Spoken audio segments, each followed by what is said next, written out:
Sanibona, ngaphambi singene kwivideo namuhla, ngithi angithathe lethuba ngibonge i-support nothando enikhombise lona lingaphezu kokucabanga kwethu. Siyacela niqhubeke nisupporte njalo ngokubuka amavideo ethu, ungakhohlwa ukukhomenta, ushare, ulike. Siyafisa ukuzwa umbono wakho. Sicela ke singene kwivideo namuhla. Owesifazane oyiphoyisa izolo ugwetshiwe ngecala lokudubula abulala umkhwenyana wakhe. Sizofunda ke article ekhuluma ngalolu daba. The High Court of South Africa, Gauteng Division in Pretoria, has found Police Sergeant Kate Lindiwe Hlongwane, ona 45 iminyaka, attached to the Dube Police Station under visible policing, guilty of the premeditated murder of her husband, Russell Hlongwane, ona 40, who was also the father of their 3 children. Oh, ushuthi usisi lo ushiya lo bhodi ngeminyaka ewu5 ngoba usisi una 45 ubhodi lo shonele una 40. Oh, asiqhubeke nodaba. Evidence led in court revealed that on 27 January 2024, Hlongwane visited a Sangoma in Soshanguve, JJ. Her husband was alerted by the vehicle tracker that the family car was in a high-risk area. The husband then drove to the location and found Hlongwane consulting with the Sangoma. He instructed her to return home, and they each drove back in separate vehicles to their residence in Soshanguve Extension 7. Baqhubeka bathi ngabo lobo busuku uma sebefika ekhaya, indoda le uHlongwane wambuza mayelana nohambo lwakhe lolokuya esangomeni kwase kusuka impikiswano. Lo umufi indoda wayesetshela lo sisi ukuthi uzomthatha amuse endlini abazali bakhe ukuze ayofunda inhlonipho nediscipline.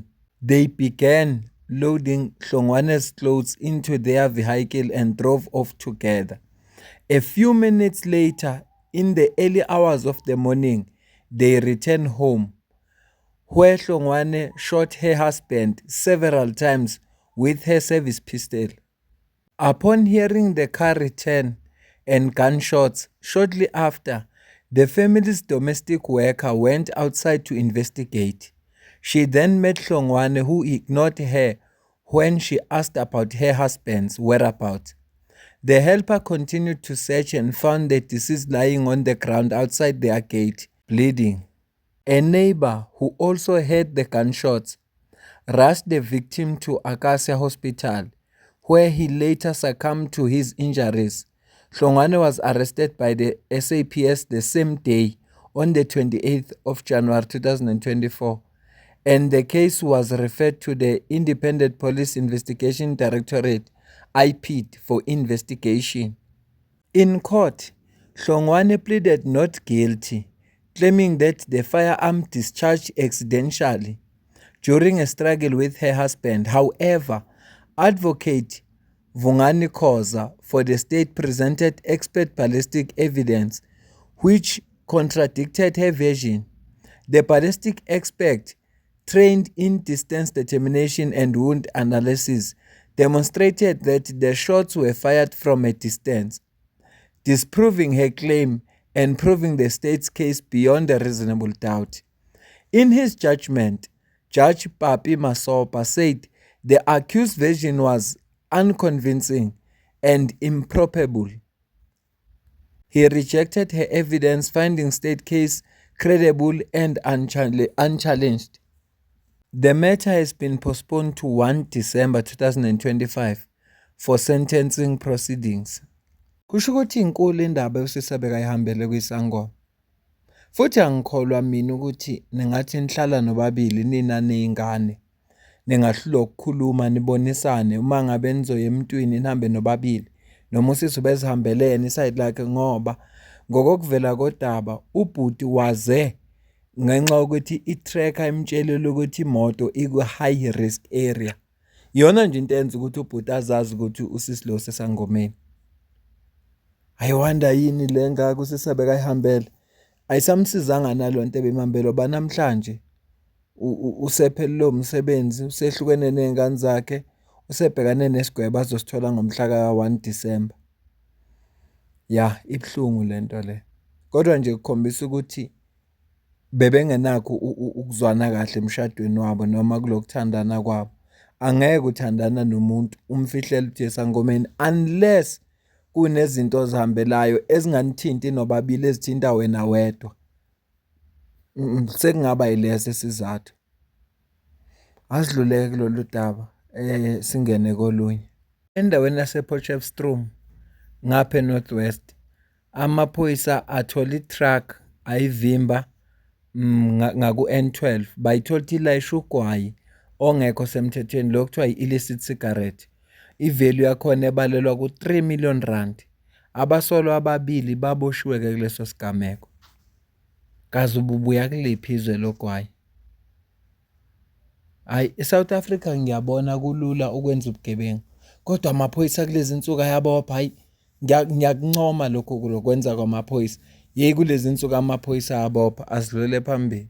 Ubugebengu obuthi mabenzekile usale uzibuza imibuzo eminingi ukuthi kazi yini eholele lo muntu ukuthi azagcina engene kulolu hlobo lobugebengu. Uzibuza nje lo mbuzo, ikakhulukazi uma kukhulunywa ngomuntu wesifazane. Ngiye ngizwe mina abantu besifazane uma bekhuluma bethi ayikho into ebuhlungu njengokuzala, kodwa izinto abazenzayo zenza ngikungabaze lokho ukuthi hayi ngathi igama nje leli abalishoyo, ngoba fanele ngabe umntwana womunye umama bayamzwela ngoba bazi le pain abathi bona ikhona, kodwa izenzo zabo zenza ngikungabazi ukuthi bukhona lobo buhlungu. Udaba esolifunda manje isihloko sithi East London teacher arrested by Hawks for running a human trafficking ring where young women lured from Transkei and forced into prostitution.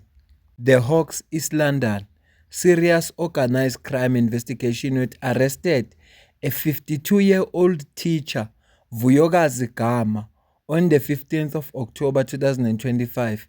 Her arrest follows a detailed investigation into allegations of human trafficking and prostitution involving young women recruited from the former Transkei region. Lo mama lo thisha usesigabeni sokuthi abizwe ngogogo njobe na 52. Usesigabeni sokubizwa ngogogo. Wes uthisha. Umuntu uthisha usuke umzalo ey'nganeni ngoba uspend about 6 to 7, 8 hours ney'ngane.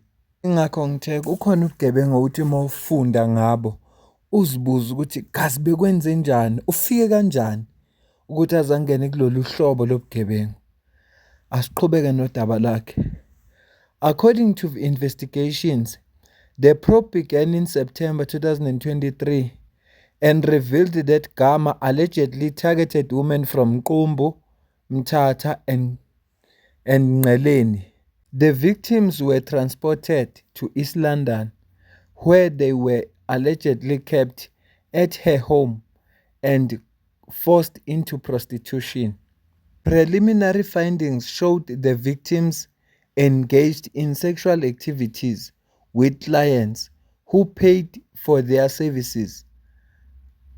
Ghana allegedly profited by charging accommodation fees ranging between 250 and 300 per night and by directing payment into her bank account. Ghana was arrested at her workplace in East London after a warrant was issued. She appeared before the East London Magistrate Court on the 16th of October 2025, and the case was postponed to the 23rd of October. For the formal bail application, she remained in custody. Umuntu bethakathe lezi ngane zasemakhaya. Lezi zasemakhaya. Abantu abekabathakethile nje lezi ngane zasemakhaya. Ngiyacabangela. Ngiyasola ukuthi bebebizwa nje bethenjiswa umsebenzi. Ngoba vele abantu bahluphekile, abantu ba desperate. Uma futhi bethenjiswa umsebenzi bengasuka emakubo beze kanti bazonikeza omunye umsebenzi. Hayi lo bebethenjiswe wona. Ibhlungu ke lento. Ikakhulukazi uma uzwa kuthiwa yenziwa umuntu wesifazane. Ibhlungu ngempela. Umuntu ofana ngabe ubuyena obevikela lezi ngane. Uyena ngempela lo bezidayisa. Kodwa ubeyenza imali 250 to 300 per night.